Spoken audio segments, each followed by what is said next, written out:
A certain number of scientists sought an appointment with God and they got the appointment. They went there and said, "Hey old man, you done pretty well with creation, but everything that you can do, we can also do today, so it's time you retire." God said, "Oh, is that so? What is it that you guys can do?" They said, "Look at this." They just dug up some soil, made a weak image of a human child, boom, boom, boom, this and that, child came alive. God said, "That's pretty impressive, but first get your own soil." Because there is no substitute. There is simply no substitute for soil. Anybody who suggests anything are either ignorant or they have a business invested. That's the only problem. We can do all these other things, we have no problem with that, we have no issues with technology, but we must understand the shoe that you wear comes from the soil. The hair that you grow comes from the soil. Whatever laboratories you have for technology, everything that you use from your phone to computer to a test tube or a stove, everything comes from the soil. So you are not going to do anything without soil and without soil being rich. Keeping the soil alive is not just about your survival. This is not your property. Soil is not your property. Soil is a legacy that's come to you from previous generations. It's your business and fundamental humanity to pass it on in a living form for future generations.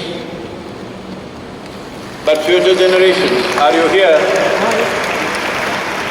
Are you here, those of you who call yourself Generation Z, are you here? Oh, you scare me. Don't call yourself Z, that looks like the last alphabet to me. Hello?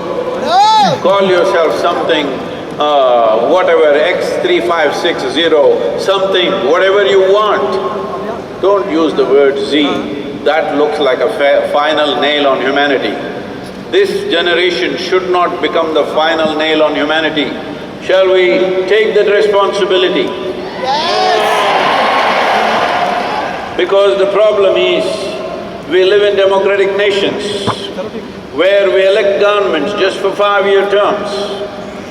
If they have to do something that will bear result after 15 to 20 years, much later after they're gone, it takes people's mandate. People's mandate is not just by vote, but by voice. In a democratic nation, your voice is important. I want you to keep your voice up till we solve the soil issue in this country and in the rest of the world. Are you with me? Yes! People think, when I started this in London, a lady journalist came to interview me and said, "Sadhguru, I thought you were smart, but of all the things, soil? You think anybody is going to support soil in the world? Why such an unromantic thing have you chosen?" I said, "It's not my choice. If they had destroyed the sky, I would have spoken about the sky, but they destroyed the soil, so we are talking about that."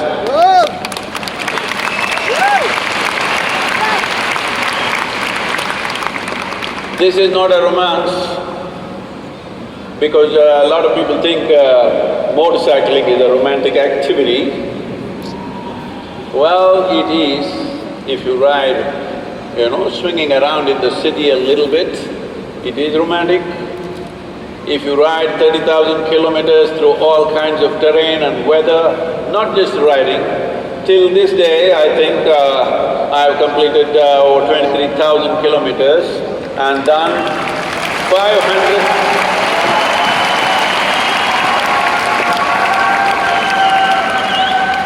No, not just riding. In these days since March 21st, I have done 523 events or interviews put together. That means you must understand, nearly 20 hours a day, it's on and on, and our volunteers have such faith that they have not allowed a single day's contingency either for the machine or the man.